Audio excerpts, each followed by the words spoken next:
अभी जो मैंने गुफ्तगू सुनी वो बिल्कुल उसी माइंडसेट की थी, और जो कि पीटीआई का माइंडसेट रहा है कि वही दुनिया के सबसे अक्लमंद तरीन लोग हैं और वही सही हैं, और जिसका नतीजा ये निकला कि आईएमएफ के हम पे जो है इतना बोझ पड़ गया कि आने वाली हुकूमतें निकल नहीं सकती। जिस तरह के इन्होंने माहिदे किए, जिस तरह से इन्होंने बगैर जो है फाइनेंशियल पॉलिसी के जो है वो मुल्क चलाया, तो ये सारी वो बातें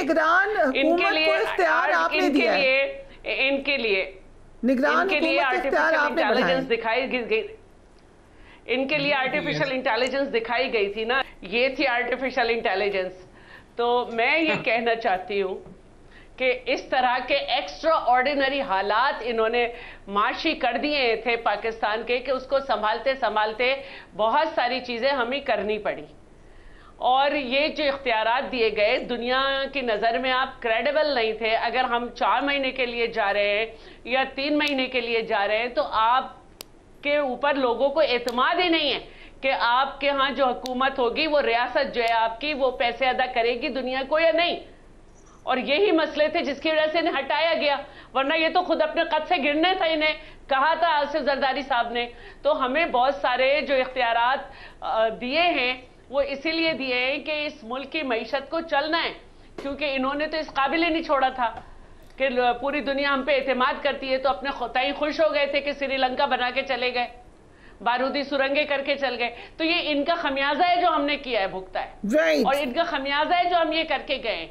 ये क्या बातें कर रहे हैं, इनके पास सब कुछ था, एक फोन पे इनके लोग आके बिल पास कर देते थे, और ये ऑर्डिनेंस खेलते रहे। ऑर्डिनेंस की फैक्ट्री लगाई हुई थी इन्होंने।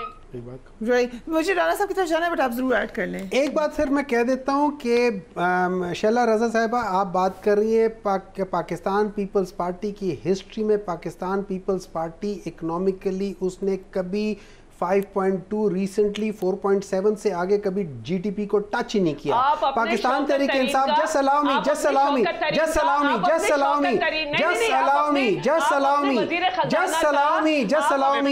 हम पापड़ वापड़ वाले just allow me, let me finish please. I respected whatever you were saying, although I disagreed with it, so please allow मी।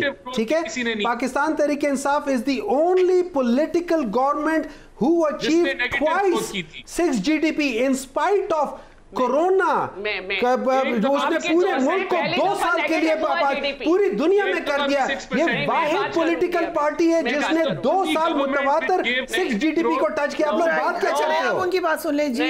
चल आप कुछ कहना चाह रही हैं? मैं बात करती हूँ। आपके दौर में जीडीपी नेगेटिव हुआ। आपने इतना कर्जा लिया जो 10 साल में 2 हुकूमतों ने लिया। मैम लेकिन आप लोग का जीडीपी भी देख लेना, वो कुछ बेहतर नहीं हुआ। मैम मैं आपको एक बात बताती हूँ। आपके वजीर खजाना ने कहा कि 4 साल तक कोई माशी पॉलिसी नहीं थी, एक के बाद एक तजर्बा करते थे। जिस तरह आपको तजर्बे के तौर पे लाया गया था पाकिस्तान के ऊपर, आपने पाकिस्तान की मईशत पे तजर्बे किए। पीपल्स पार्टी ने सबसे अच्छी IMF से पॉलिसीज रखी थी, इस हुकूमत ने सबसे सख्त रखी। आपके जमाने में एक्सपोर्ट डबल हुई। जी राना साहब आप भी ऐड कर ले इसमें। देखिए, बड़ी 2 चीजें मैं क्लियर कर दूं। और महंगाई जरूर ऐड कीजिएगा विद रिमाइंडर कि आज फिर बिजली की कीमतें ज्यादा हो गई हैं। वो रिमाइंडर। देखिए, सबसे पहली बात तो ये कि हमने बजट एलोकेट कर दिया हुआ है इलेक्शन का। इस बजट में इलेक्शन के लिए फंड्स जो हैं एलोकेट हो चुके हैं। ठीक। और केयर टेकर निजाम के पास कोई ऐसी पावर नहीं है कि वो इलेक्शन कमीशन की इलेक्शन की डेट दी हुई को रद्द कर दे। तो ये जो तासुर दिया जा रहा है कि इलेक्शन जो हुकूमत है केयर टेकर सेटअप, उसके पास वो एम्पावर हो गई है कि वो इलेक्शन कमीशन की डेट को रद्द कर देगी, कोई ऐसी पावर नहीं है। तो इलेक्शंस होने जा रहे हैं और बिल्कुल ये इलेक्शन कमीशन का इख्तियार है कि कब इलेक्शंस होंगे और सारा। जहां तक ग्रोथ की बात, क्विक क्वेश्चन, लेट्स से कि अगर 1 साल के लिए इलेक्शन आगे हो जाता है, आप कैसे कोई भी वजह बन सकती है, अभी भी कोई भी वजह बन सकती। लेकिन आप क्या फिर इस बात को कहेंगे जो कि आज हाफिज हमदुल्ला ने कह दी कि फिर ये एक खतरनाक सूरत हाल होगी, या आपके ख्याल से सब्र करेंगे?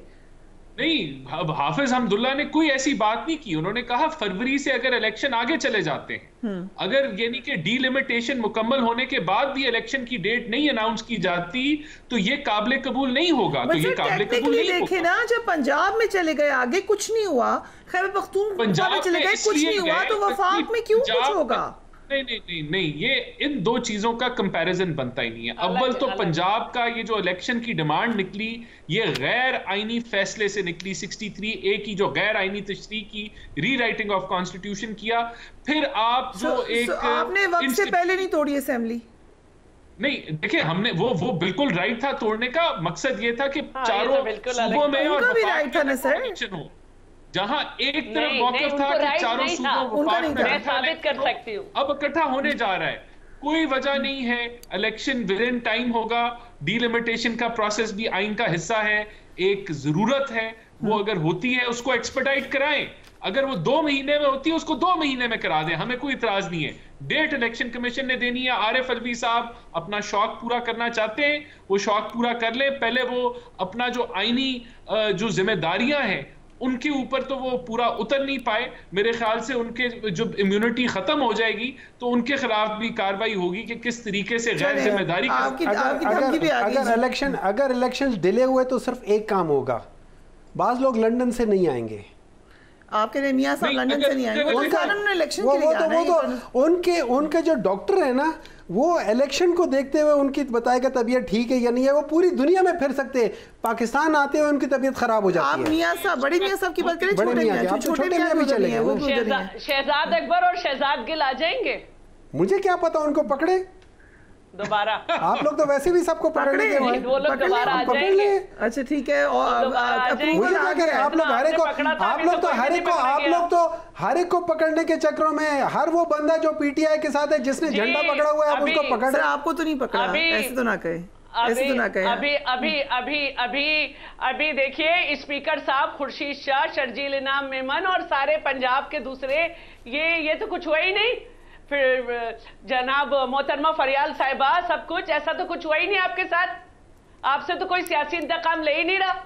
आपको पता चलता कि अगर आप बाहर निकले और दोबारा अंदर कर दें, आपको पता चलता। आपको 3 MPO के तहत बार-बार करते तो पता चलता। जेंटलमैन एंड लेडी, आपको पता ही नहीं मेरी हिस्ट्री। जब भी आप ये बात कर रहे हैं, ये तो खुद जेल में रह चुकी है। कोई सियासी तरबियत और नजरिया नहीं है। ये तो खुद जेल में रह चुकी है। शैला बता दें आज अपनी जेल का किस्सा। जिसको पकड़ो वो छोड़ के भाग जाता है। शैला आप बता दें आज अपनी जेल का किस्सा। पकड़ते वो छोड़ के भाग जाते। कराची यूनिवर्सिटी में बड़े लोग सुनाते हैं वो किस्सा, आप भी सुना दें मैम, अपनी जेल का किस्सा सुना दें। 27 दिन CIA सेंटर में रही हूँ, 4 महीने जेल में रही हूँ, 6 दफा बेल एप्लीकेशन रिजेक्ट हुई है, लेकिन बाहर आके ये नहीं कहा कि मुझे कुछ नहीं करना अब, इसलिए कि एक नजरिए पे खड़ी हुई हूँ। बहुत सारे जो नजरिए पे खड़े हुए, बहुत सारे खड़े हुए, वो आता है बाहर आके कहता है, बहुत सारे नजरिए पे खड़े हुए, आके कहता है मुझे बरहना किया गया, उनमें से आधे तो आपके साथ थे। ये तो खड़े हुए हैं मैम, ये हुमायूं साहब तो खड़े हैं। जो आइडियोलॉजिकली वो सारे खड़े हुए हैं, जो आपके साथ वाले थे वो इधर उधर चले गए। आपकी ऑर्गेनाइजेशन छोड़ गई आपको। Shaila, on a lighter note, आपको तहरीके क्या नजरिया था? इस्तेकाम पाकिस्तान पार्टी ज्वाइन करने की ऑफर नहीं हुई थी जेल में? ऑन अ लाइटर नोट, ऐसी कोई सहूलत नहीं थी उस वक्त? नहीं, ऐसा कुछ नहीं था। मेरे पास तो मैंने आपसे बताया कि मैं 27 दिन CIA सेंटर में काटे मैंने। बहुत पहले की बात है, और 90 की, राइट 1990 की बात है। लाइटर नोट, मेरा मास्टर्स फाइनल जो है, मेरा मास्टर्स फाइनल 2nd डिवीजन में हुआ इसकी वजह से। तो आपको किसने पकड़ा था? ये तो बड़ा आपने टफ क्वेश्चन कर लिया। यही था ये राणा साहब बताएंगे पकड़ रहे थे। आपके जमाने में मुझे नैब ने नोटिस दिया था ना। आपको पकड़ा किसने था जेल में? ये राणा साहब आपको जेल में किसने पकड़ के अंदर किया था कि जो आप सारी कह रहे हैं मेरे मास्टर्स की डिग्री में मार्क्स आ गए थे? जिनको आपने अपने जमाने में अकामा पनामा कह के अकामा में भिजवाया। हमने तो नहीं भिजवाया। राणा साहब किसने भेजा है? शैला, मतलब आप कह रही हैं पाकिस्तान मुस्लिम लीग नून वालों ने आपके साथ ज्यादती की थी? ये देखिए अगर मुझे मेरी नॉलेज में नहीं है, लेकिन अगर हमारी हुकूमत में हुआ था और किसी पे भी पॉलिटिकल विक्टिमाइजेशन हुई थी तो नहीं होनी चाहिए। मेरा ख्याल है कि वो दौर अब खत्म हो चुका है। इस पे आज सॉरी कर ले राना साहब। एक मिनट पहले सियासत ऐसे होती थी, हमने खत्म की थी, आपने आके दोबारा ये बात ठीक है, ये बात सही है, आपने आके दोबारा गंदा किया। क्या अभी भी हम सब आप लोग जो आपस में बहस करें ऐसा ही होना चाहिए? आपको बैठ के इलेक्शन के लिए इकट्ठे हो जाना चाहिए। ऑन अ सीरियस नोट, आप दोनों जमातें तो भुगती हुई हैं, अब इन्होंने भी भुगत लिया है। इलेक्शन हो रहा है, इलेक्शन हो रहा है अभी। इलेक्शन कौन कह रहा है नहीं इलेक्शन होगा? आगे नहीं जा सकता, आगे नहीं जा सकता, सेनेट खत्म हो जाएगी। सो इलेक्शन कमीशन की मुशावरत में सब लोग जाएंगे, लग ये रहा है। आपको भी लग रहा है कि इलेक्शन हो जाएगा?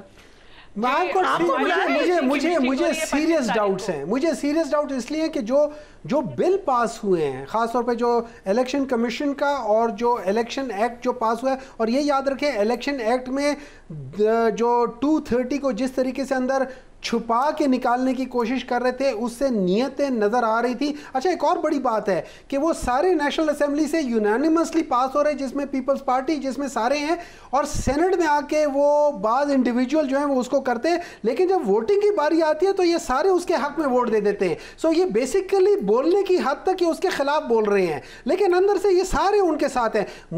मैं सीरियसली, मुझे अल्लाह करे कि टाइम से हो जाए, अल्लाह करे ये टाइम से हो जाए, एंड आई एम श्योर कि ये हो भी जाने चाहिए, लेकिन I got very serious doubt. मैं राणा साहब से आखिरी क्वेश्चन पूछने का इजाजत नहीं। राणा साहब, आपने खबर दी है कि इलेक्शन हो रहे हैं, शरा साहब ने एग्री किया है, आपको मिल रही है टिकट अपने हल्के से या राजा साहब को मिल जाएगी? वो देखिए, पार्टी फैसला करेगी। मैं कैंडिडेट हूं और मैं अपने हक के लिए लड़ूंगा, लेकिन मैं पार्टी पॉलिसी और पार्टी के फैसले के साथ खड़ा हूंगा। लेकिन ऑन प्रिंसिपल ये गलत नहीं है कि लीडर ऑपोजिशन थे वो और उनको टिकट मिल जाए, आप पुराने साथी और आपको ना मिले। मैं तो तजाज करूंगी। नहीं, ये बिल्कुल हैरानकुन बात होगी। ऑपोजिशन लीडर को जो है बहुत बड़ा ये ओहदा होता है, और ऑपोजिशन का जो ओहदा है कोई छोटा मोटा, it is second to the prime minister, तो डेफिनेटली उनको जो है ऑपोजिशन में रहना चाहिए। आई थिंक शैला साहब कुछ ऐड करना चाह रही हैं। जी शैला, क्विकली प्लीज। अब मुझे नहीं पता बीच में क्या बात हो गई। मैं ये समझती हूँ कि राजा रियाज पे जो इतराज कर रहे हैं, तो आपके खिलाफ वोट ऑफ नो कॉन्फिडेंस आई थी, ऑपोजिशन में बैठ जाते, भाग क्यों गए? सिर्फ इसलिए ना कि आप थर्ड ऑप्शन के तौर पे लाए थे हुकूमत करने। लेकिन राजा रियाज तो आपके साथ ही थे शैला साहब, फिर वो इनके साथ चले गए। काश हमारे पास इतने पैसे होते कि हम भी सिंध हाउस की तरह इस्तेमाल कर लेते। काश हमारे पास इतने पैसे होते। हमारे पास इतने फजूल पैसे हैं नहीं कि हम लोगों पे लुटाते फिरे। काश हमारे पास पैसे होते, काश हमारे घरों में से 5-5 अरब रुपए निकलते, काश हम भी सोने के वो ताज पहन के दुबई से वापस आ रहे होते, काश हमारे पास इतने पैसे होते, हम भी लोगों को खरीदते। मैं सिर्फ बताना चाह रही हूँ, आपके पास तो इतने पैसे हैं कि आपने हीरे 2500 में बेचे तोशा खाने के। हीरे 2500 काश हमें भी कोई छापने वाला जानता होता, काश हमें भी कोई फालूदे वाला जानता होता, काश हमें मल्टी मिलियनेयर फालूदे वाला जानता होता, काश हमारे पास कोई छोकरी वाला होता जो इतने करता है, काश हमारा मुंशी अरबपति होता, काश हमारे पास ये सारी चीज। बहुत